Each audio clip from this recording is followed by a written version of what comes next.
Sa isang liblib na baryo na napapaligiran ng makakapal na kagubatan at matatayog na puno ng balete, isinilang si Lolo, na noon ay kilala pa lamang bilang si Antonio. Ang baryong iyon ay tahimik, malayo sa ingay ng bayan, at pinaniniwalaang pinamumugaran ng mga nilalang na hindi nakikita ng karaniwang mata. Lumaki si Antonio sa isang payak na pamilya. Ang kanyang ama ay magsasaka at ang kanyang ina na may manghahabi. Bata pa lamang siya ay kapansin-pansin na ang kanyang pagiging tahimik at mapagmasid. Madalas siyang makitang nag-iisa sa gilid ng kagubatan, tila may pinakikinggan na hindi naririnig ng iba. Isang araw, habang siya'y naglalaro malapit sa isang matandang puno ng balete, may narinig siyang mahinang tinig. Hindi ito malinaw, ngunit sapat upang maakit ang kanyang pansin. Lumapit siya sa puno at doon niya nakita ang isang matandang lalaki na tila biglang sumulpot mula sa wala. Ang matanda ay may mahabang puting balbas, nakasuot ng kupas na damit, at may mga matang tila nakakakita ng higit pa sa mundo ng tao. "Bakit ka narito, bata?" tanong ng matanda. Hindi natakot si Antonio. Sa halip, sumagot siya ng may paggalang, "May narinig po akong tumatawag." Ngumiti ang matanda, at mula noon ay nagsimula ang pagbabago sa buhay ni Antonio. Ang matandang iyon ay kilala sa baryo bilang isang albularyo, isang manggagamot na gumagamit ng mga halamang gamot, dasal, at lihim na kaalaman na ipinapasa lamang sa piling tao. Ngunit kakaunti lamang ang nakakaalam kung saan siya tunay na nakatira o kung paano siya biglang lumilitaw at nawawala. Dinala ng matanda si Antonio sa kanyang kubo na nakatago sa kailaliman ng gubat. Doon, unang nasilayan ni Antonio ang mundo ng panggagamot na hindi tinuturo sa paaralan. Tinuruan siya ng matanda kung paano kilalanin ang iba't ibang uri ng halaman. Alin ang nakagagamot, alin ang nakalalason, at alin ang may kakaibang kapangyarihan kapag ginamitan ng tamang dasal. Ipinakita rin sa kanya ang kahalagahan ng paniniwala at paggalang sa kalikasan. Ngunit hindi madali ang pagsasanay. Kailangang matuto si Antonio na magising bago sumikat ang araw upang mangolekta ng mga halamang may hamog pa, sapagkat ayon sa matanda, mas malakas ang bisa ng mga ito. Kailangan din niyang magsanay ng katahimikan, ang kakayahang makinig sa hangin, sa tubig, at sa mga nilalang na hindi nakikita. Minsan, pinapaupo siya ng matanda sa gitna ng gubat sa loob ng ilang oras, walang imik, walang galaw. Doon niya natutunang pakalmahin ang kanyang isip at damdamin.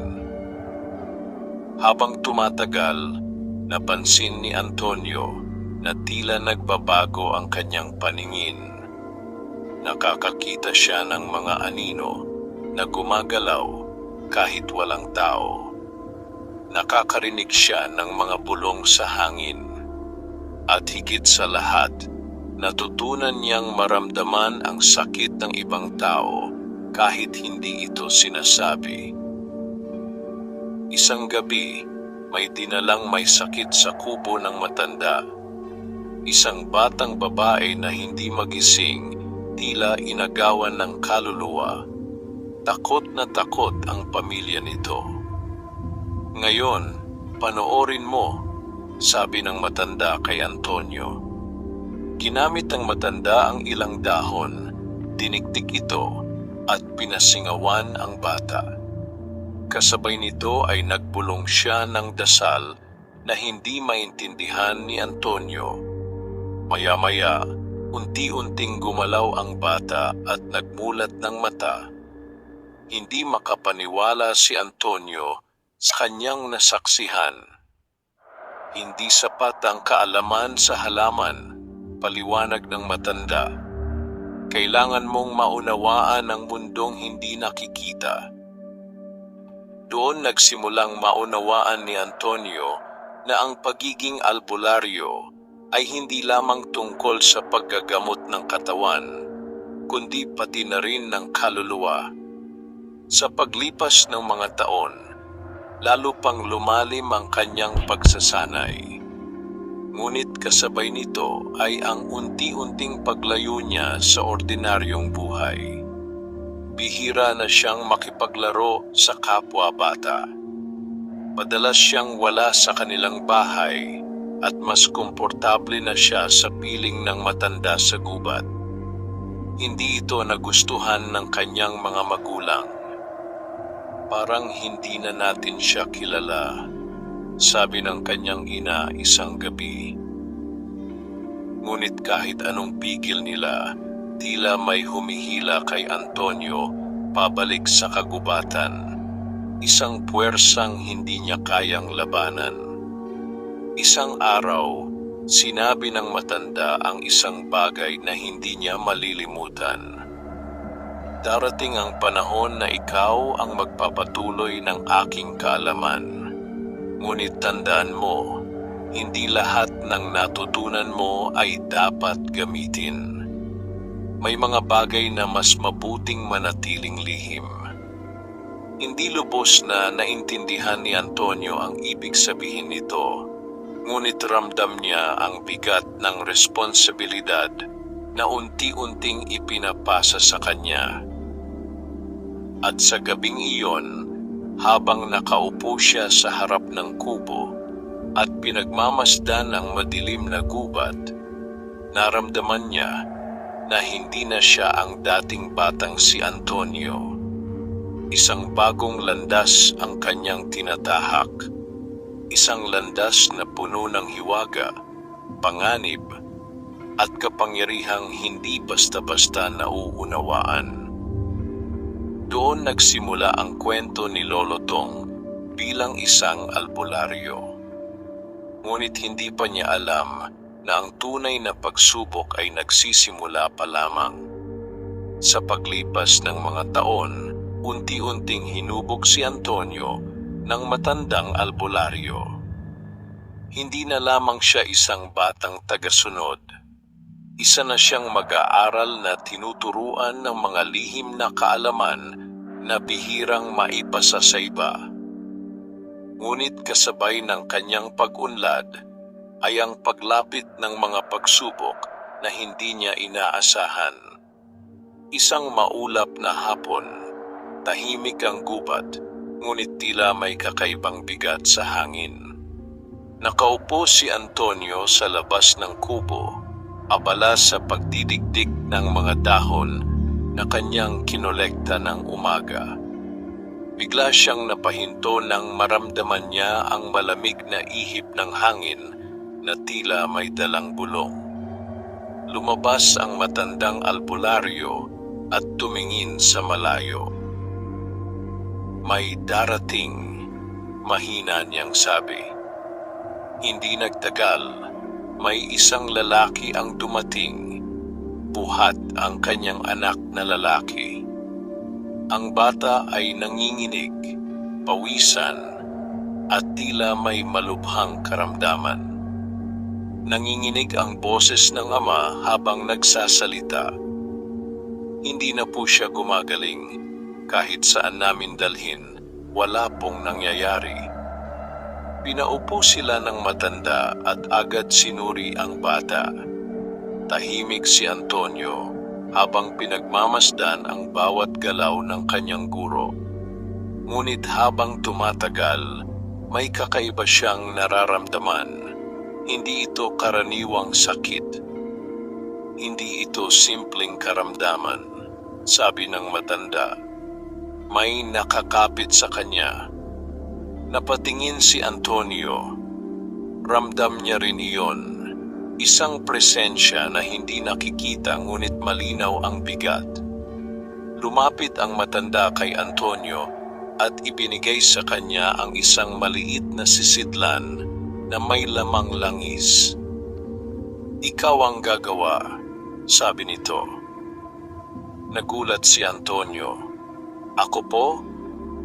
Tumango ang matanda. "Panahon na." Kumabog ang dibdib ni Antonio. Sa lahat ng kanyang natutunan, ito ang unang pagkakataon na siya mismo ang gagamot. Nanginginig ang kanyang mga kamay, ngunit pinilit niyang kumalma. Lumapit siya sa bata at marahang pinahiran ng langis ang noo nito. Pumikit siya at inalala ang mga dasal na itinuro sa kanya. Isa-isa niyang binigkas ang mga ito sa mahinang tinig. Sa simula, tila walang nangyayari. Ngunit maya-maya, biglang umigting ang katawan ng bata. Napasigaw ito at tila may lumalaban sa loob nito. Napaatras si Antonio, ngunit pinigilan siya ng matanda. "Huwag kang bibitaw," utos nito. Huminga ng malalim si Antonio at ipinagpatuloy ang kanyang ginagawa. Pinatatag niya ang kanyang loob at inulit ang dasal ng may mas matibay na paniniwala. Unti-unting kumalma ang bata. Ang kanyang paghinga ay naging maayos at ang kanyang mukha ay unti-unting nagbalik sa dati. Napaiyak ang ama sa tuwa. "Maraming salamat po. Maraming salamat." Tahimik lamang si Antonio, hindi pa rin makapaniwala sa kanyang nagawa. Pagkaalis ng mag-ama, naupo siya sa labas ng kubo, hawak ang kanyang dibdib. "Akala ko po, hindi ko kaya," mahina niyang sabi. Umupo ang matanda sa tabi niya. "Ang tunay na lakas ay hindi nanggagaling sa tapang," paliwanag nito. "Ito ay nanggagaling sa paniniwala, sa sarili mo at sa ginagawa mo." Napatingin si Antonio sa kanyang mga kamay. Sa unang pagkakataon, naramdaman niya ang bigat ng kanyang papel. Ngunit hindi doon natapos ang kanyang pagsubok. Kinagabihan, habang siya'y natutulog, bigla siyang nagising sa isang kakaibang pakiramdam. Tahimik ang paligid, ngunit tila may nagmamasid sa kanya. Lumabas siya ng kubo at tumingin sa madilim na gubat. Doon, sa pagitan ng mga puno, may nakita siyang anino. Hindi ito gumagalaw tulad ng tao, at hindi rin ito basta nawawala. Napatigil siya. Unti-unting lumapit ang anino at kasabay nito ay ang malamig na hangin na bumalot sa kanyang katawan. Naramdaman niya ang takot, isang takot na hindi niya kailanman naranasan. Ngunit sa halip na tumakbo, naalala niya ang mga itinuro ng matanda. Pumikit siya at marahang nagdasal. Habang inuulit niya ang dasal, unti-unting umatras ang anino. Hanggang sa tuluyan itong naglaho sa dilim ng kagubatan. Pagmulat niya ng mata, naroon na ang matanda, nakatingin sa kanya. "Hindi lahat ng darating ay humihingi ng tulong," sabi nito. "May mga susubok sa iyo." Tahimik na tumango si Antonio. Sa gabing iyon, Napagtanto niya na ang pagiging albularyo ay hindi lamang tungkol sa pagpapagaling. Ito rin ay pakikipaglaban sa mga bagay na hindi nakikita at sa sarili niyang takot. At habang lumalalim ang kanyang kaalaman, lalo ring lumalapit ang mga panganib na kaakibat nito. Ang batang si Antonio ay tuluyan ng nawawala. At sa kanyang lugar ay unti-unting isinisilang si Lolo Tong, isang taong haharap sa mga hiwagang hindi kayang ipaliwanag ng karaniwang isip. Pagkatapos ng kanyang unang pagsubok, hindi na muling naging payapa ang mga gabi ni Antonio. Kung dati ay tahimik at payak ang kanyang pagtulog, ngayon ay madalas na siyang magising sa kalagitnaan ng gabi. Pawisan, kinakabahan, at tila may kung anong hindi maipaliwanag na presensya sa paligid. Sa bawat paggising niya, iisa ang kanyang naririnig, mahihinang bulong. Hindi malinaw ang mga salita, ngunit sapat upang maramdaman niya ang bigat nito. Para itong mga tinig na nagmumula sa hangin, sa lupa, at maging sa pagitan ng mga punong matagal nang nakatayo sa gubat. Isang gabi, hindi na niya kinaya ang katahimikan. Dahan-dahan siyang bumangon at lumabas ng kubo. Ang buwan ay bahagyang natatakpan ng ulap at ang paligid ay nababalot ng malamlam na liwanag. Tahimik ang lahat, ngunit ramdam niya ang kakaibang galaw ng hangin. "Lumabas ka na," mahina niyang sabi. Hindi niya alam kung kanino. Sa gilid ng kanyang paningin, may gumalaw. Isang anino ang dumaan sa pagitan ng mga puno. Mabilis, halos hindi mahuli ng mata. Napalunok si Antonio, ngunit pinilit niyang sundan ito. Habang papalalim siya sa gubat, lalo niyang naririnig ang mga bulong. Ngayon ay mas malinaw na tila may tumatawag sa kanya. "Antonio," napatigil siya. Hindi niya matukoy kung saan nanggagaling ang tinig, ngunit malinaw na ito'y para sa kanya. "Antonio," mas malapit na ngayon. Unti-unti siyang lumingon sa kanyang likuran, at doon niya nakita ang isang anyo na bahagyang nababalutan ng usok na tila buhay. Hindi ito ganap na tao, ngunit hindi rin ganap na anino. Nanlamig ang kanyang katawan. "Ano? Sino ka?" tanong niya, pilit pinatatag ang kanyang boses. Hindi sumagot ang anyo. Sa halip, ito'y dahan-dahang lumapit. Kasabay nito, lalong lumakas ang bulong sa kanyang paligid.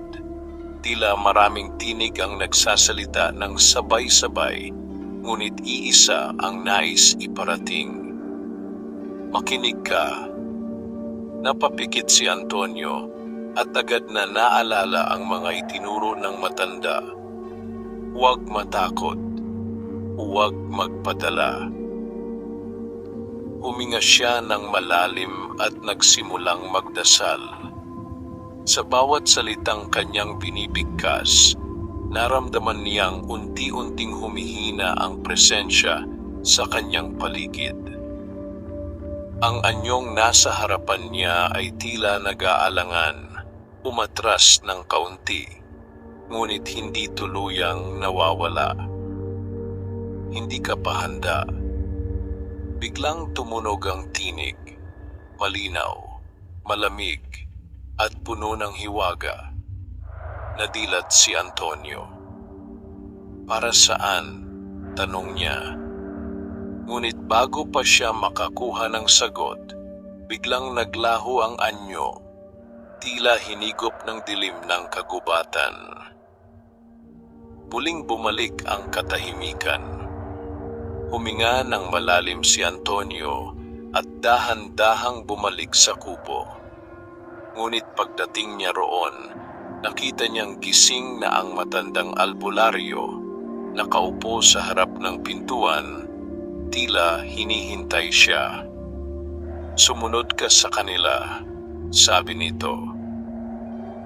Hindi na nagtaka si Antonio kung paano nito nalaman.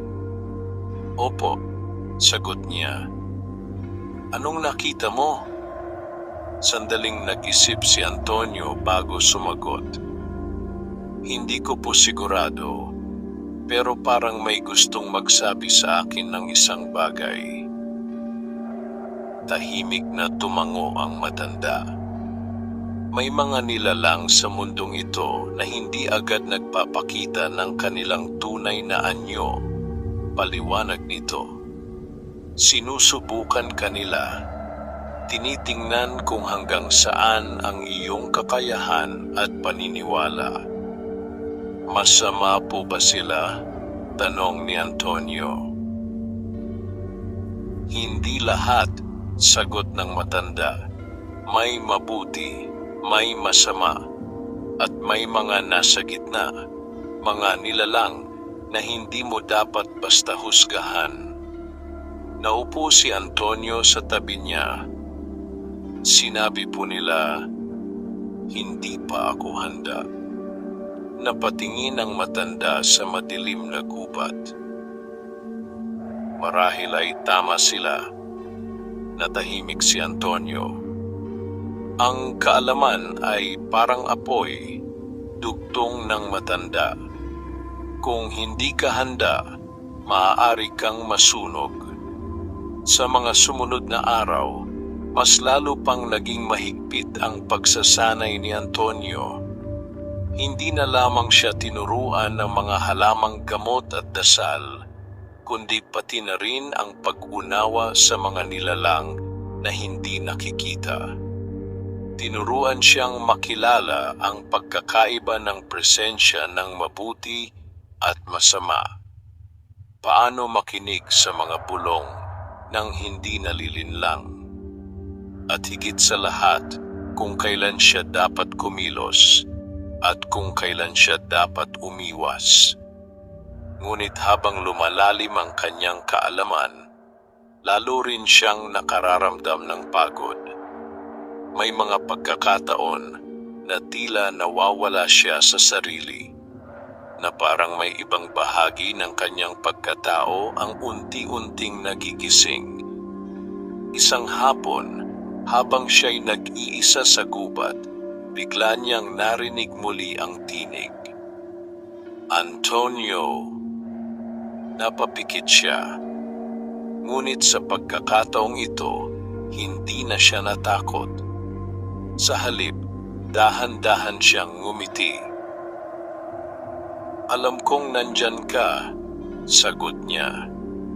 Tahimik ang paligid, ngunit ramdam niya ang presensya. "Hindi pa ako handa," dugtong niya, "pero matututo ako."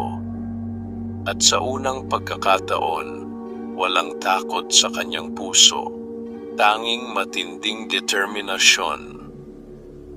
Hindi na lamang siya isang batang sumusunod sa utos. Unti-unti na siyang nagiging isang tunay na alagad ng lihim na kaalaman. Ngunit kasabay nito, mas lalo siyang lumalapit sa mga hiwagang maaaring magbago sa kanyang kapalaran. Mga hiwagang hindi na niya maaaring talikuran kahit gustuhin pa niya. Sa paglalim ng mga araw ng pagsasanay ni Antonio, mas lalong naging mabigat ang bawat aral na kanyang tinatanggap. Hindi na lamang ito tungkol sa pag-alam kung aling dahon ang makapagpapagaling o kung anong dasal ang dapat bigkasin. Unti-unti na niyang nauunawaan na ang bawat kapangyarihan ay may katumbas na kapalit. Isang umaga, maagang ginising siya ng matandang albularyo. "Sumama ka sa akin," maikli nitong utos. Tahimik na tumango si Antonio at agad sumunod. Tahimik ang kanilang paglalakad papasok sa mas malalim na bahagi ng kagubatan. Isang lugar na hindi pa niya nararating noon. Habang papalalim sila, napansin niyang nagbabago ang pakiramdam ng paligid. Mas malamig ang hangin, mas mabigat ang katahimikan, at tila mas madilim kahit sumisikat na ang araw. "Guro, saan po tayo pupunta?" tanong niya. Hindi agad sumagot ang matanda. Nagpatuloy lamang ito sa paglalakad hanggang sa marating nila ang isang maliit na clearing sa gitna ng gubat. Sa gitna nito ay may isang lumang puno ng balete, mas matanda, mas malaki, at mas tila buhay kaysa sa iba. "Dito," sabi ng matanda. Paglapit ni Antonio, agad niyang naramdaman ng kakaibang presensya. Hindi ito tulad ng mga naramdaman niya noon. Mas mabigat ito, mas matalim, at tila may dalang babala. "Ano po ito?" mahinang tanong niya. "Isang lugar ng kapalit," sagot ng matanda. Napatigil si Antonio. Lahat ng kaalaman na ibinibigay sa atin, paliwanag ng matanda, ay may katumbas. May mga bagay na hindi basta ibinibigay ng walang kapalit. Napatingin si Antonio sa puno. "Anong klaseng kapalit po?" Tahimik ang matanda sa loob ng ilang sandali bago sumagot. "Hindi pare-pareho. Minsan, oras. Minsan, lakas. Minsan, bahagi ng sarili." Naramdaman ni Antonio ang panlalamig ng kanyang katawan. "Bakit po kailangang may kapalit?" "Dahil walang balanse kung walang kapalit," sagot ng matanda. "Ang mundong hindi nakikita ay sumusunod sa batas na hindi natin maaaring labagin." Lumapit ang matanda sa puno at marahang ipinatong ang kanyang kamay dito. Pumikit siya at tila may binubulong na dasal. "Lumapit ka," utos nito kay Antonio. Nag-alangan si Antonio, ngunit dahan-dahan siyang sumunod. Paglapit niya, mas lalo niyang naramdaman ang bigat ng presensya. Parang may mga matang nakatingin sa kanya mula sa loob ng puno. "Ilagay mo ang iyong kamay," sabi ng matanda. Nanginginig ang kamay ni Antonio habang inilalapit ito sa puno. Ngunit nang dumikit ang kanyang palad sa balat nito, bigla niyang naramdaman ang kakaibang init na mabilis na kumalat sa kanyang katawan. At kasabay nito, may mga larawan na pumasok sa kanyang isip. Mga taong may sakit, mga umiiyak, mga gumagaling, at may ilan ding hindi na muling bumangon. Bigla niyang binawi ang kanyang kamay at napaatras. "Huwag po," mahina niyang sabi. Tahimik na pinanood siya ng matanda. "Ano ang nakita mo?" tanong nito. Huminga ng malalim si Antonio. "Parang lahat ng gagawin ko may kapalit." Tumango ang matanda. Iyan ang katotohanan. Naupo si Antonio sa lupa, tila nabigatan sa kanyang natuklasan. "Kung ganoon po," Bakit pa tayo tumutulong? Tanong niya. Umupo ang matanda sa tabi niya. Dahil iyon ang ating pinili, sagot nito. Hindi dahil madali, kundi dahil tama. Napayuko si Antonio. Ngunit tandaan mo, dugtong ng matanda, hindi lahat ng kapalit ay dapat tanggapin. May mga pagkakataon na kailangan mong tumanggi. Paano ko po malalaman?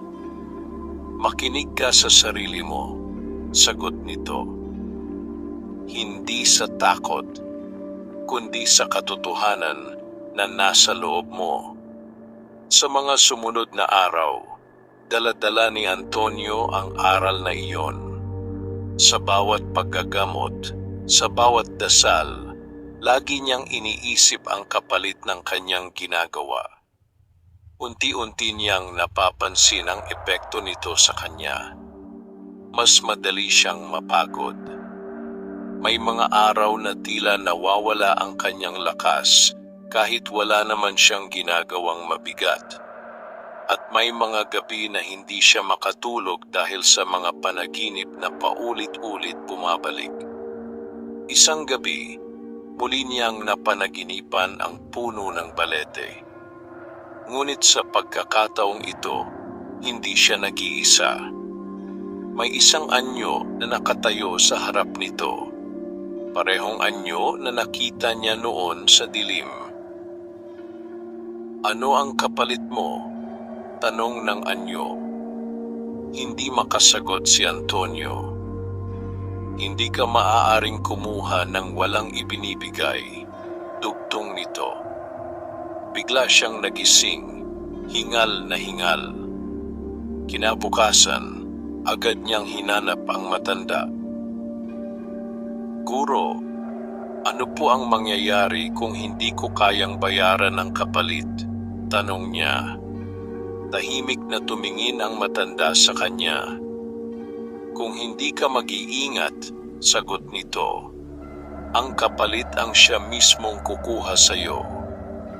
Napatigil si Antonio.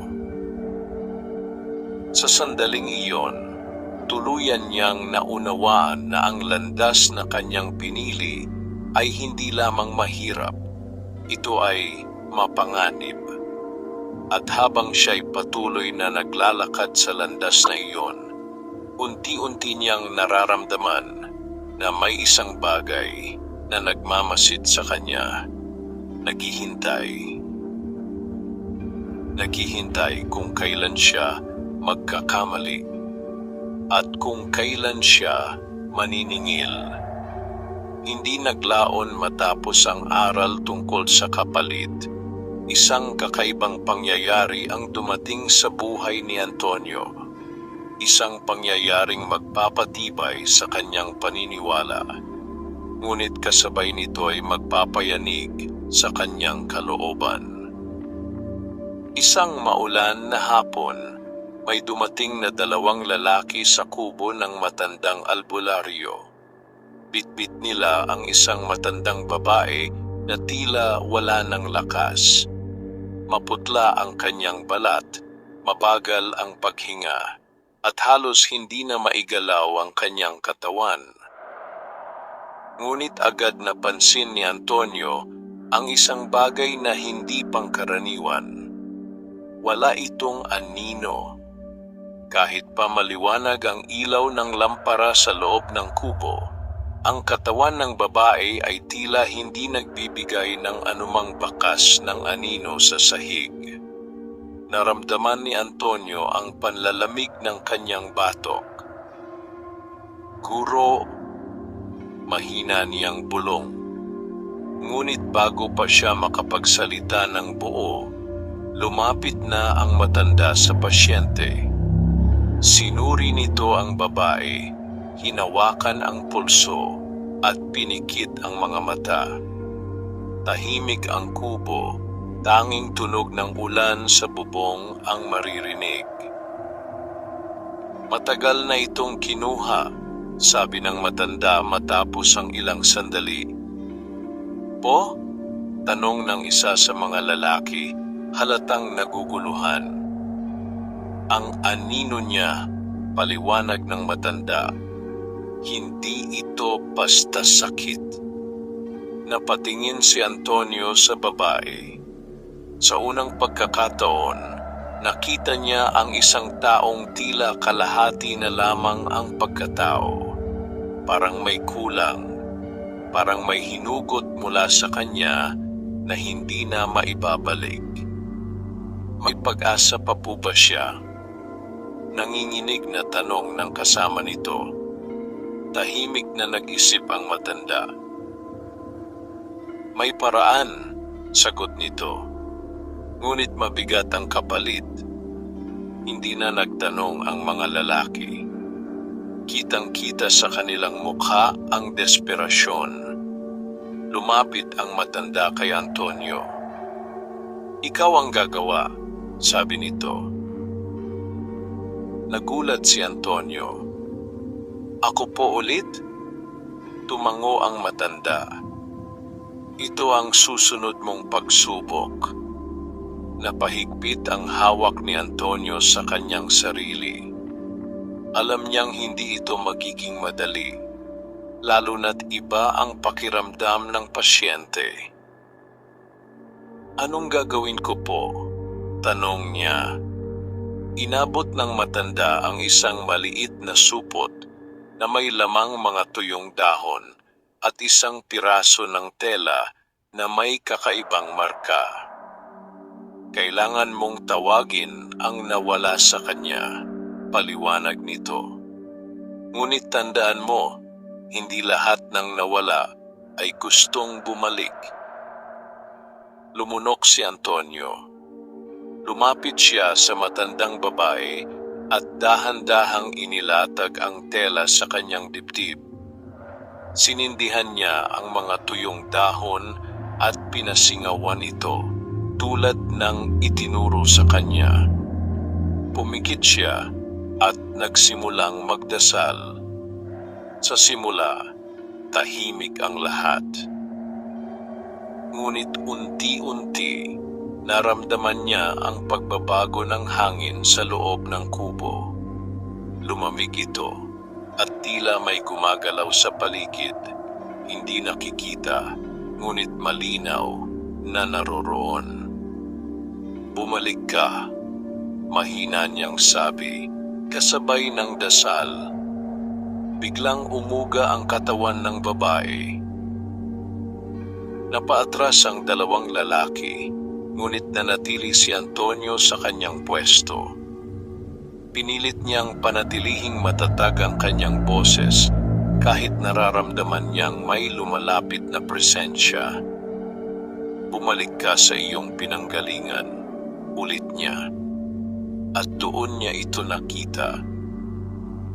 Sa gilid ng kubo, may isang anino, itim, makapal, at tila may sariling buhay. Hindi ito nakadikit sa kahit anong bagay.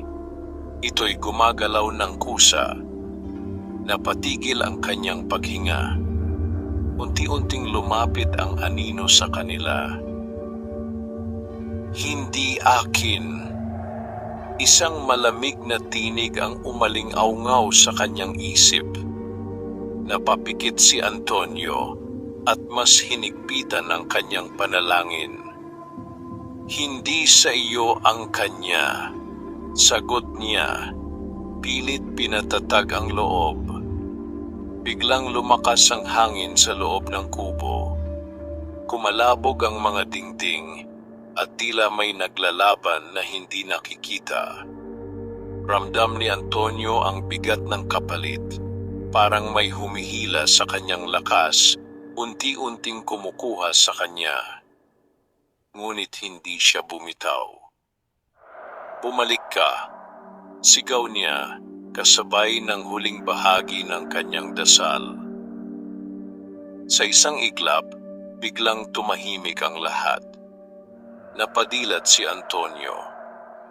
Ang anino ay wala na. Napatingin siya sa matandang babae.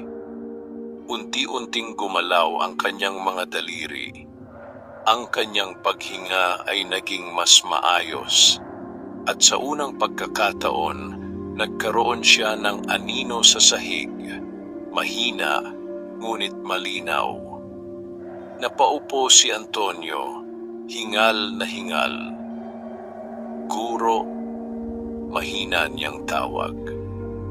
Ngunit bago pa siya makatanggap ng sagot, bigla siyang nanghina at halos mawalan ng malay. Agad siyang sinalo ng matanda. "Masyado kang nagbigay," sabi nito. Pagmulat ni Antonio, nakahiga na siya sa loob ng kubo. Tahimik ang paligid. "Gumaling po ba siya?" agad niyang tanong. Tumango ang matanda. "Ngunit tandaan mo ang nangyari," sabi nito. "Hindi libre ang ginawa mo." Napatingin si Antonio sa kanyang mga kamay, tila mas maputla kaysa dati. "Ano po ang kinuha sa akin?" tanong niya. Hindi agad sumagot ang matanda. Sa halip tumingin ito sa labas ng kubo, sa madilim na bahagi ng gubat. "Hindi mo pa iyon malalaman," sagot nito. "Ngunit darating ang araw na mararamdaman mo ang kakulangan." Natahimik si Antonio. Sa sandaling iyon, mas lalo niyang naunawaan ang kahulugan ng kapalit. Hindi lamang ito salita. Ito ay isang bagay na unti-unting kumukuha sa kanya. Bahagi ng kanyang lakas, ng kanyang sarili, at marahil ng kanyang pagkatao. At habang siya'y patuloy na naglalakad sa landas ng pagiging albularyo, mas lalo niyang nararamdaman na may mga bagay na hindi na niya maibabalik kahit gaano pa niya kagustuhin. Matapos ang insidente ng babaeng nawalan ng anino, nagbago ang lahat para kay Antonio. Hindi na lamang siya pagod, may kung anong kakulangan na hindi niya maipaliwanag. Para bang may bahagi ng kanyang lakas na hindi na bumabalik kahit gaano pa siya magpahinga. Mas lalong naging tahimik ang kanyang pagkatao. Ang dating batang mausisa ay napalitan ng isang binatang mabigat ang iniisip. At sa bawat paggising niya, dala niya ang pakiramdam na may unti-unting nawawala sa kanya. Isang gabi, habang nakahiga siya sa loob ng kubo, bigla siyang nagising. Walang tunog, walang hangin, walang kahit anong liwanag. Napaupo siya. Karaniwan, kahit madilim ang gabi, may bahagyang sinag ng buwan o ilaw ng mga alitaptap sa labas. Ngunit sa gabing iyon, wala. Para bang nilamon ng kadiliman ang buong paligid. "Guro," mahina niyang tawag. Walang sumagot. Dahan-dahan siyang tumayo at lumabas ng kubo. Ngunit paglabas niya, mas lalong bumigat ang kanyang pakiramdam. Ang gubat ay naroon pa rin, ngunit tila wala itong buhay. Walang galaw ang mga dahon, walang huni ng insekto, walang ihip ng hangin, at higit sa lahat, wala siyang anino. Napatigil si Antonio. Dahan-dahan niyang tiningnan ang kanyang mga paa. Wala. Biglang bumilis ang tibok ng kanyang puso. Hindi maaari. Napaatras siya. Doon niya naalala ang sinabi ng matanda. Ang kapalit ay darating sa oras na hindi mo inaasahan. "Guro!" sigaw niya. mas malakas na ngayon. Ngunit walang sumagot. Bigla niyang naramdaman ang malamig na presensya sa kanyang likuran. Ngayon mo mararamdaman. Ang tinig ay pamilyar. Ang parehong tinig na narinig niya sa gubat noon. Dahan-dahan siyang lumingon. Naroon ang anyo. Ang nilalang na hindi ganap na anino at hindi rin ganap na tao. Ngunit ngayon, mas malinaw ito kaysa dati. Atin na ang sayo, sabi nito. Nanginginig si Antonio. Ano ang kinuha ninyo? Tanong niya. Hindi namin kinuha, sagot ng nilalang. Ibinigay mo. Natahimik siya. Unti-unting lumapit ang nilalang. Bawat pagkagamot mo, bawat pagkuha mo sa sakit ng iba, may bahagi kang ibinibigay kapalit. Napahigpit ang kamao ni Antonio. Hindi ako pumayag. Hindi kailangang pumayag, malamig nitong sagot. Sapat na ang iyong pagpili. Biglang naramdaman ni Antonio ang matinding panghihina. Parang may humihila sa kanyang loob, isang puwersang hindi niya mapigilan. Hindi, bulong niya. Naalala niya ang mga itinuro ng matanda. Huwag magpadala. Huwag matakot. Pinikit niya ang kanyang mga mata at sinubukang magdasal.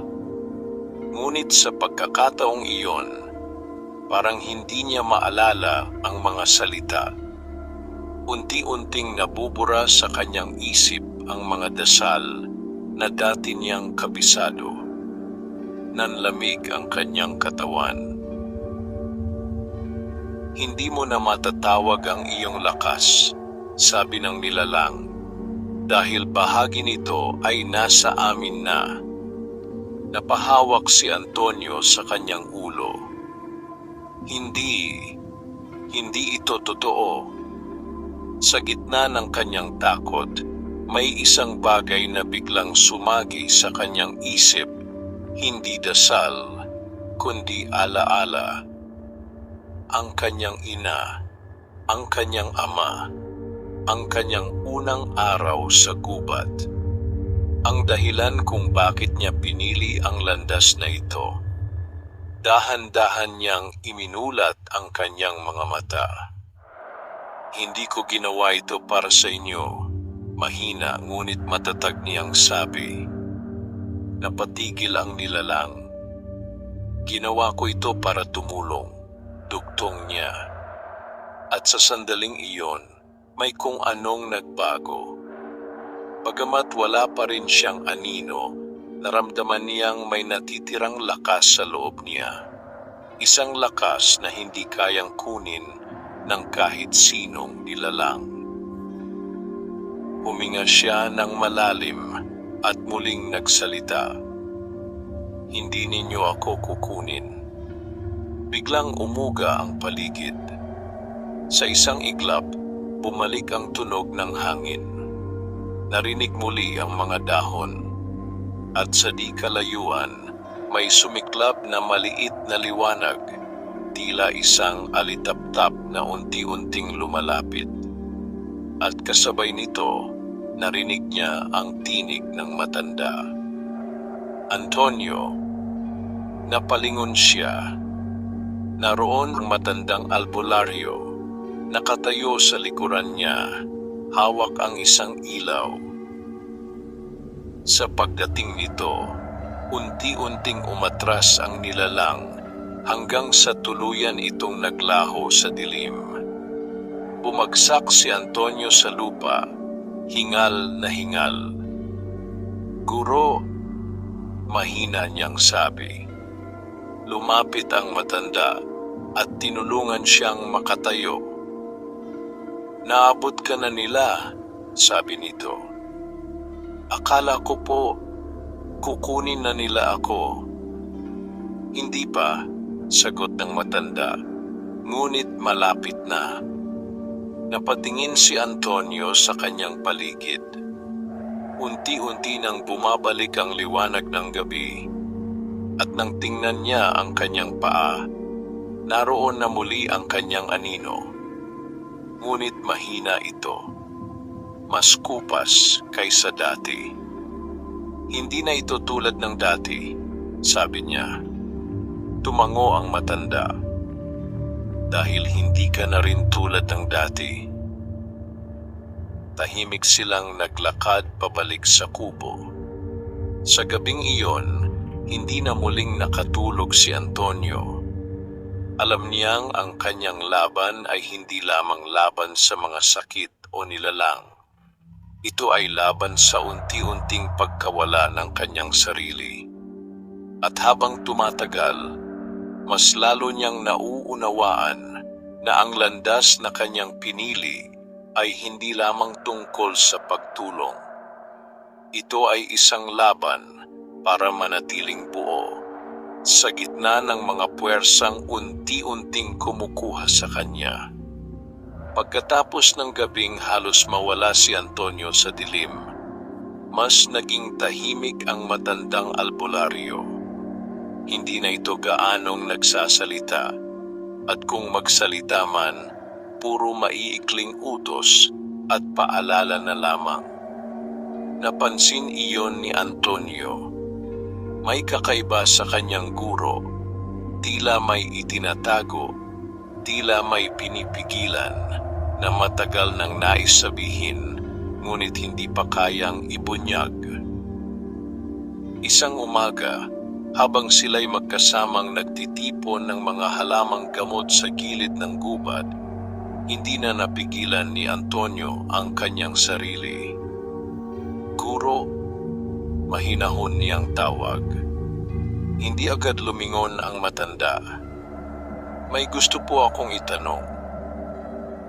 Huminto ang matanda at dahan-dahang tumingin sa kanya. Ano iyon? Huminga ng malalim si Antonio.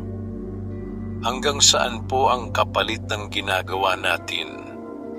Sandaling natahimik ang matanda. Bakit mo natanong? Dahil nararamdaman ko po, unti-unti akong nawawala, sagot niya. At parang alam ninyo kung ano ang mangyayari sa akin. Napatingin ang matanda sa malayo, sa direksyon ng matandang balete kung saan siya unang dinala ni Antonio. May mga bagay na hindi ko agad sinabi sa iyo, mahina nitong sabi. Napatigil si Antonio. Bakit po? Dahil hindi ka pa handa noon, sagot nito. Ngunit ngayon, wala na akong pagpipilian. Dahan-dahan silang naglakad pabalik sa kubo, ngunit hindi agad nagsalita ang matanda. Hanggang sa sila'y makaupo sa harap ng pintuan, saka ito muling nagsalita. Hindi lahat ng albularyo ay tumatagal. Panimula nito. Napakunot ang noo ni Antonio. May hangganan ang ating kakayahan at ang ating katawan. Hangganan po? Tanong niya. Tumango ang matanda. Sa bawat paggagamot, hindi lamang lakas ang nawawala sa atin. Paliwanag nito. May mga bahagi ng ating pagkatao na unti-unting nauubos. Nanlamig si Antonio. Kapag naubos po iyon, ano ang mangyayari? Tahimik ang matanda sa loob ng ilang sandali. Magiging tulad kanila. Kanila? Tanong ni Antonio, halos pabulong. Sa mga nilalang na nakikita mo sa dilim, sagot nito. Parang tumigil ang mundo ni Antonio. Hindi po, Hindi iyon maaari. Ngunit iyon ang katotohanan. Matatag na sagot ng matanda. Maraming albularyo ang nawawala, hindi dahil sa sakit o edad, kundi dahil tuluyan na silang kinukuha ng mundong kanilang pinasok. Napahawak si Antonio sa kanyang dibdib. Guro, kayo po ba? Hindi na niya natapos ang tanong. Ngunit sapat na ang kanyang tingin upang maunawaan ng matanda. Tahimik itong ngumiti, isang ngiting may halong lungkot. Matagal ko nang nararamdaman, sabi nito. Nanlaki ang mga mata ni Antonio. Hindi po, may paraan pa po siguro. Umiling ang matanda. May mga bagay na hindi na mababalik, sagot nito. Ang mahalaga ay kung paano mo haharapin ang nalalabi mong oras.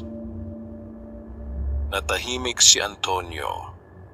Hindi niya matanggap ang kanyang naririnig. Bakit ninyo po ako tinuruan kung ganito lang pala ang mangyayari? Tanong niya, may halong sakit sa boses. Hindi agad sumagot ang matanda.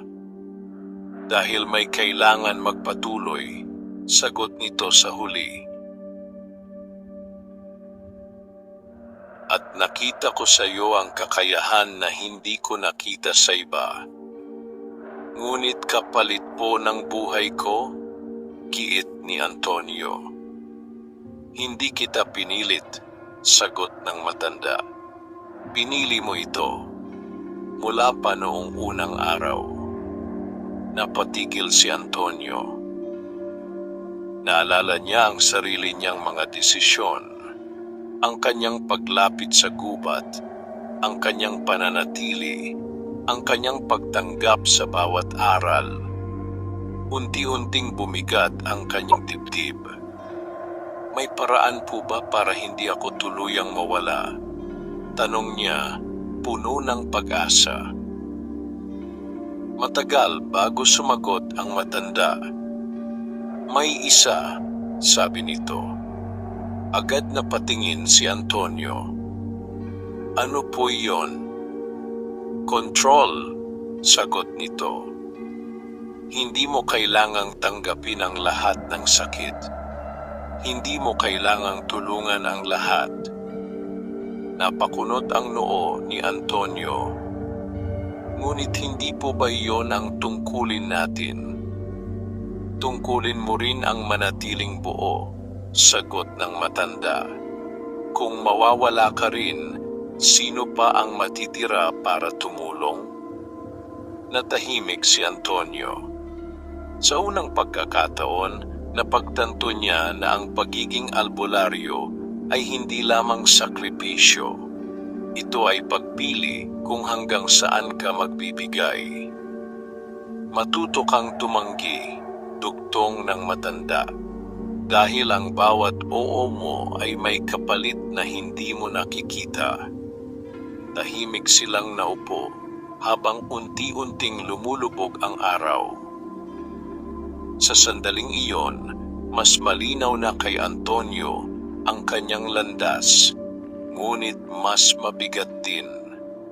Hindi lamang niya kailangang harapin ang mga nilalang sa dilim. Kailangan din niyang harapin ang katotohanan na ang kanyang guro, ang taong nagturo sa kanya ng lahat, ay unti-unti nang nawawala. At sa nalalabing oras, kailangan niyang matutunan ang isang bagay na mas mahirap kaysa sa paggagamot. Ang matutong pumili. Dahil sa bawat pagpili, may kapalit.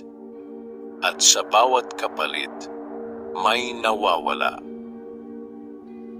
Mula nang ibunyag ng matandang albularyo ang katotohanan tungkol sa kanilang landas, Hindi na mapakali si Antonio. Ang bawat aral na dati kanyang tinatanggap ng buong puso ay ngayon ay may kasamang pagdududa at takot. Hindi dahil ayaw na niyang tumulong, kundi dahil ngayon alam na niya ang tunay na kapalit. Sa bawat paggagamot, may bahagi ng kanyang sarili ang nawawala. Sa bawat pagtulong, may posibilidad na mas mapalapit siya sa pagiging tulad ng mga nilalang na kanyang kinatatakutan. Isang hapon, habang siya'y nag-iisa sa gilid ng gubat, tahimik niyang pinagmamasdan ang paggalaw ng mga dahon sa hangin. Dati, ang ganitong tanawin ay nagbibigay sa kanya ng kapanatagan. Ngunit ngayon, tila may kasamang bigat ang bawat ihip ng hangin. Hanggang saan ako? Bulong niya sa sarili. Sa mga nakaraang araw, ilang beses na siyang humarap sa mga taong nangangailangan ng tulong. Ngunit hindi na siya tulad ng dati. May mga pagkakataon na siya'y nag-atubili. May isang matandang lalaki na may matinding karamdaman.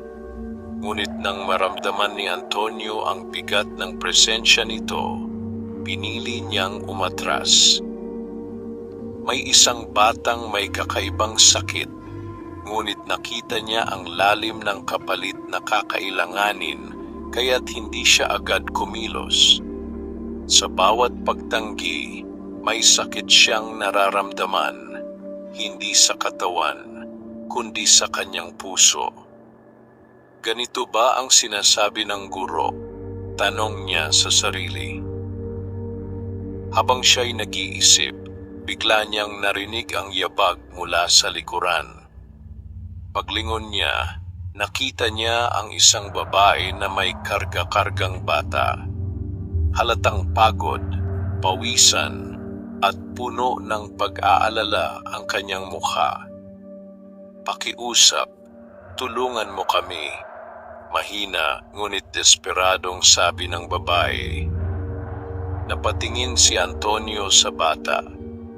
Maputla ito, mahina ang paghinga, at tila nasa pagitan ng buhay at pagkawala. Ngunit higit sa lahat, naramdaman niya ang presensya na nakakapit dito. Hindi kasing bigat ng dati niyang naranasan, ngunit sapat upang malaman niyang hindi ito magiging madali. Napapikit si Antonio. Naroon na naman siya sa pagitan ng dalawang pagpipilian. Tutulong ba siya kahit alam niyang may kapalit? O iiwas siya upang mapanatili ang natitirang lakas sa kanyang sarili? Pakiusap, muli niyang narinig ang babae.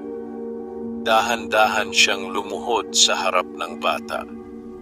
Sa sandaling iyon, naalala niya ang mga sinabi ng kanyang guro. Hindi mo kailangang tulungan ang lahat. Ngunit naalala rin niya ang dahilan kung bakit siya nagsimula. Hindi ako nandito para umiwas, mahina niyang sabi. Iminulat niya ang kanyang mga mata. Ngayon ay puno ng malinaw na desisyon. Tulungan ko kayo, dagdag niya. Nakita niya ang pag-asa sa mga mata ng babae. Agad niyang sinimula ng proseso.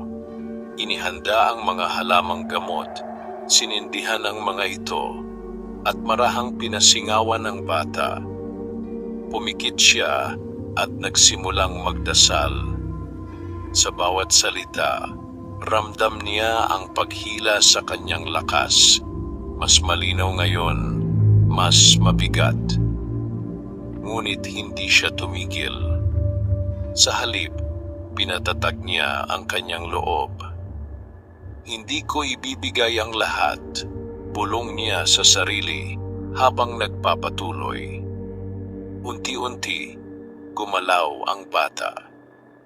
Ang kanyang paghinga ay naging mas maayos, at ang presensya na nakakapit dito ay unti-unting humina. Ngunit kasabay nito, naramdaman ni Antonio ang panghihina, parang may humihila sa kanyang loob, pilit kumukuha ng higit pa. Doon niya naalala ang sinabi ng guro, "Control." Sa gitna ng kanyang dasal, dahan-dahan niyang pinutol ang daloy. Hindi niya hinayaang maubos ang kanyang lakas. Huminto siya. Sa unang pagkakataon, hindi niya tinapos ang buong proseso. Tahimik ang paligid. Napatingin siya sa bata.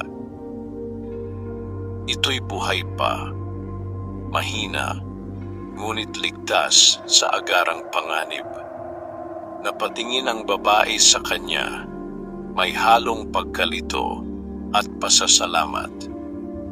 Hindi pa siya ganap na magaling, paliwanag ni Antonio.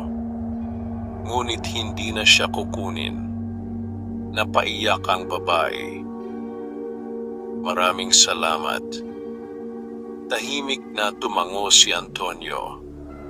Habang sila'y umaalis, nanatili siyang nakaupo, pinagmamasdan ang kanyang mga kamay. Hindi siya ganap na nanghina. Hindi rin siya nawalan ng sarili. Sa unang pagkakataon, naramdaman niya ang balanse. Hindi kailangang ibigay ang lahat upang makatulong. Hindi kailangang ubusin ang sarili upang makapagpagaling. Ngunit alam din niyang may kapalit pa rin ang kanyang ginawa, kahit pa ito'y mas kaunti. At habang siya'y nakaupo roon, unti-unti niyang naramdaman ang isang presensya sa kanyang likuran. Hindi ito kasing bigat ng dati. Hindi rin ito nananakot. Dahan-dahan siyang lumingon. Walang anyo, ngunit ramdam niya ang pagmamasid. At natuto ka na, isang pamilyar na tinig ang bumulong sa hangin. Hindi siya natakot. Sa halip, marahan siyang ngumiti. Hindi pa, sagot niya, pero nagsisimula na. Sa sandaling iyon, napagtanto ni Antonio na ang tunay na lakas ng isang albularyo ay hindi nasusukat sa dami ng kanyang napapagaling, kundi sa kakayahan niyang piliin kung paano siya tutulong at kung paano niya iingatan ang kanyang sarili sa gitna ng lahat. Ngunit kasabay ng kanyang pag-unlad, mas lalo ring lumilinaw ang kanyang papel. Hindi lamang siya tagapamagitan sa mundo ng tao at ng hindi nakikita. Siya ay isa ng bahagi ng dalawang mundong iyon. At bala araw, kakailanganin niyang pumili kung saan siya tunay na nabibilang. Lumipas ang mga araw matapos matutunan ni Antonio ang kahalagahan ng kontrol. Unti-unti niyang natutunan kung paano balansehin ang kanyang lakas at ang kanyang tungkulin. Ngunit habang siya'y lumalakas, may isa namang unti-unting humihina, ang kanyang guro. Mas naging kapansin-pansin ang pagbabago sa matandang albularyo. Ang dating matatag na tindig nito ay napalitan ng mabagal na paggalaw. Ang malalim nitong tinig ay naging mahina, at ang mga mata nitong dati puno ng liwanag ay tila unti-unting nawawalan ng sigla. Isang umaga, nadatnan ni Antonio ang kanyang guro na nakaupo sa harap ng kubo, nakatanaw sa malayong bahagi ng gubat. Guro, mahinahon niyang tawag. Dahan-dahang lumingon ang matanda. Narito ka na pala, sabi nito. May mahinang ngiti. Lumapit si Antonio at naupo sa tabi niya. Napapansin ko po, parang nangihina kayo, diretsong sabi niya. Hindi ito itinanggi ng matanda. Dumarating na ang oras, sagot nito. Napatigil si Antonio. Anong oras po? Ngunit alam na niya ang sagot. Ang katahimikan ng matanda ay sapat na. Huwag niyo pong sabihin na hindi na niya natuloy ang kanyang sasabihin. Hindi ito maiiwasan, mahinahong paliwanag ng matanda. Matagal ko na itong tinanggap. Napayuko si Antonio, pilit pinipigilan ang bigat ng kanyang damdamin. Hindi pa po ako handa, bulong niya. Hindi ka kailanman magiging handa sa ganitong bagay, sagot ng matanda. Ngunit kailangan mong maging matatag.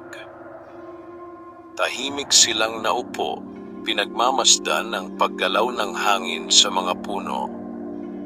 Antonio, muli nitong tawag. Opo, guro. May huli pa akong ituturo sa iyo. Agad napatingin si Antonio. Ano po yon? Ang pagbitaw. Napakunot ang kanyang noo. Hindi lamang sa mga nilalang, kundi sa mga bagay na mahalaga sa iyo, paliwanag ng matanda. Hindi ko po maintindihan, sagot ni Antonio. Ngumiti ang matanda, isang ngiting puno ng pagod ngunit may kasamang kapayapaan. Darating ang panahon na kailangan mong pumili, manatili sa mundong ito o tuluyang tanggapin ang mundong hindi nakikita. Nanlamig si Antonio. Hindi po ba pwedeng pareho? Tanong niya. Umiling ang matanda. Hindi sa huli. Muling bumigat ang kanyang dibdib.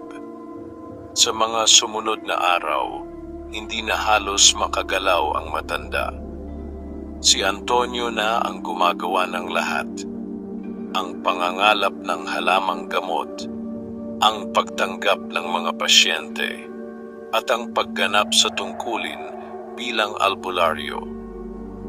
Ngunit sa bawat paggagamot niya, ramdam niya ang mata ng kanyang guro na nakatingin sa kanya. Hindi na bilang guro, kundi bilang isang taong handa nang ipasa ang lahat. Isang gabi, tahimik ang paligid. Nakaupo si Antonio sa tabi ng matanda, hawak ang kamay nito. Antonio, mahina nitong tawag. Opo, guro. Nandito lang po ako, sagot niya, pinipigilan ang panginginig ng kanyang boses. Handa ka na, napailing si Antonio. Hindi pa po. Hindi mo kailangang maramdaman iyon, sagot ng matanda. Sapat na ang iyong natutunan. Unti-unting humina ang paghinga ng matanda. Alalahanin mo, dugtong nito, hindi lahat ng dapat mong iligtas ay maililigtas mo. Napaiyak si Antonio. At hindi lahat ng mawawala ay dapat mong habulin. Umigpit ang hawak niya sa kamay ng kanyang guro. Guro, huwag niyo po akong iwan. Ngunit sa halip na sumagot, marahan lamang nang ngumiti ang matanda. Sa huling sandali nito, sinabi nito ang isang bagay na hindi kailanman malilimutan ni Antonio. Ikaw na ngayon. At sa isang tahimik na sandali, tuluyan nang tumigil ang paghinga ng matandang albularyo. Nabigla ang buong mundo ni Antonio. Nanatili siyang nakaupo, hawak ang kamay ng kanyang guro, hindi makapaniwala, hindi makagalaw. Ang katahimikan ng gabi ay tila sumabay sa kanyang lungkot. Ngunit sa gitna ng kanyang dalamhati, may kakaiba siyang naramdaman. Isang presensya. Dahan-dahan siyang tumingin sa paligid. Sa labas ng kubo, sa pagitan ng mga puno, may mga aninong nakamasid. Hindi sila lumalapit. Hindi rin sila umaalis. Para bang sila'y naghihintay. Naramdaman ni Antonio ang bigat ng sandali. Hindi na siya ang estudyante. Wala na ang kanyang guro. At sa unang pagkakataon, siya na ang haharap sa lahat, mag-isa. Dahan-dahan niyang ipinikit ang mga mata ng matanda at marahang inilapag ang kamay nito. "Salamat po," bulong niya. Pagkatapos, tumayo siya. Huminga ng malalim at hinarap ang dilim sa labas ng kubo. Sa sandaling iyon, tuluyan nang nawala si Antonio bilang isang mag-aaral at isinilang si Lolo Tong, ang bagong tagapag-ingat ng lihim na kaalaman. Ngunit kasabay ng kanyang pagsilang ay ang mas mabigat na responsibilidad. Dahil ngayon, wala nang gagabay sa kanya. At ang bawat desisyon na kanyang gagawin ay may kapalit. Hindi lamang sa kanya, kundi sa mundong kanyang piniling tahakin. Lumipas ang mga araw matapos ang pagpanaw ng kanyang guro.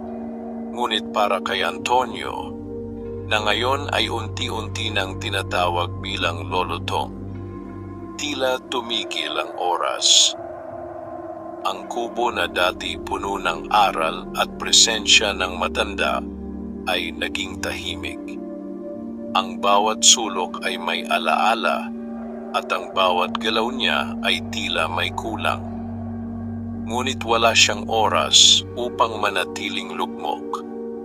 Isa-isa nang dumarating ang mga taong nangangailangan ng tulong. Ngayon, siya na ang hinahanap. Siya na ang inaasahan. Sa bawat paggagamot na kanyang ginagawa, ramdam niya ang bigat ng responsibilidad. Wala nang gagabay sa kanya kung tama ba ang kanyang ginagawa. Wala nang magtutuwid sa kanyang pagkakamali. Ngunit sa bawat tagumpay, mas lalo niyang nararamdaman ang pagbabago sa kanyang sarili. Mas lumalalim ang kanyang pakiramdam sa mga presensya. Mas lumalakas ang kanyang kakayahang makaramdam ng sakit ng iba. At kasabay nito, mas lalo niyang nararamdaman ang paghila ng mundong hindi nakikita. Isang gabi, habang siya'y nakaupo sa harap ng kubo, tahimik niyang pinagmamasdan ang kagubatan. Ang hangin ay malamig.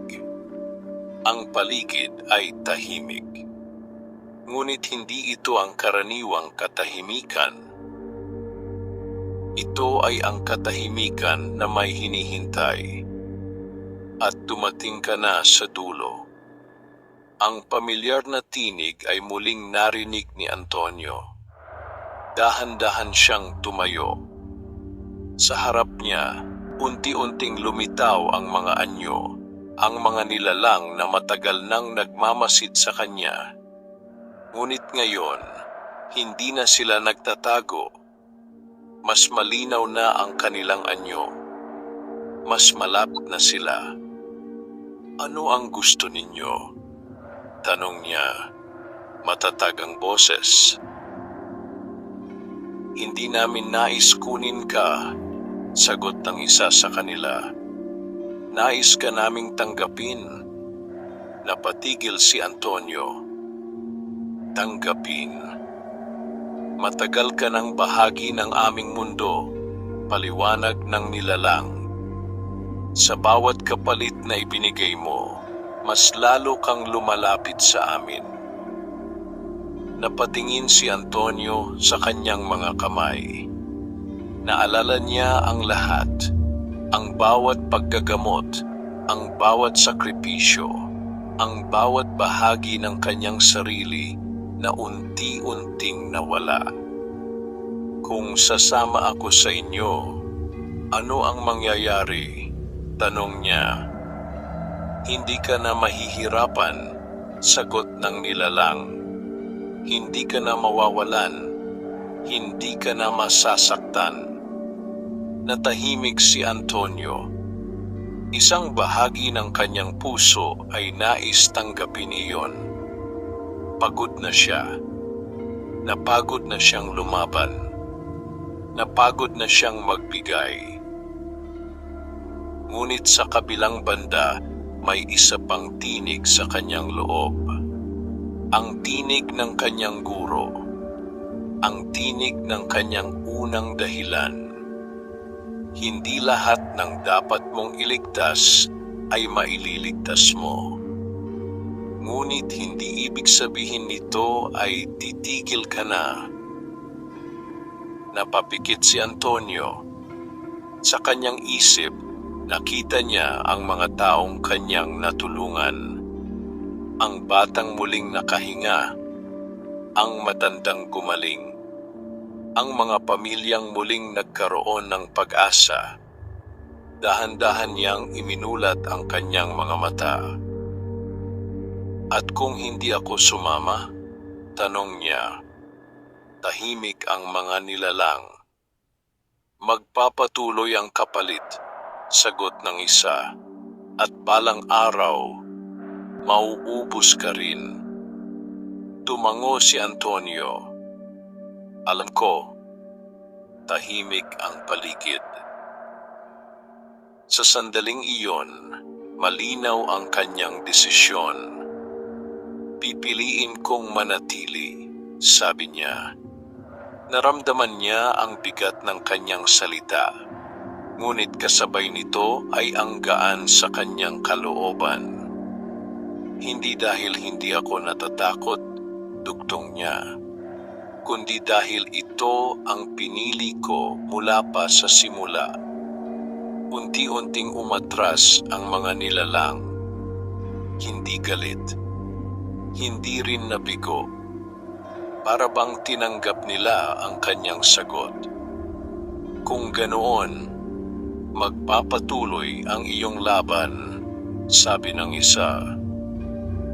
At darating ang araw na muli kang haharap sa pagpiling ito.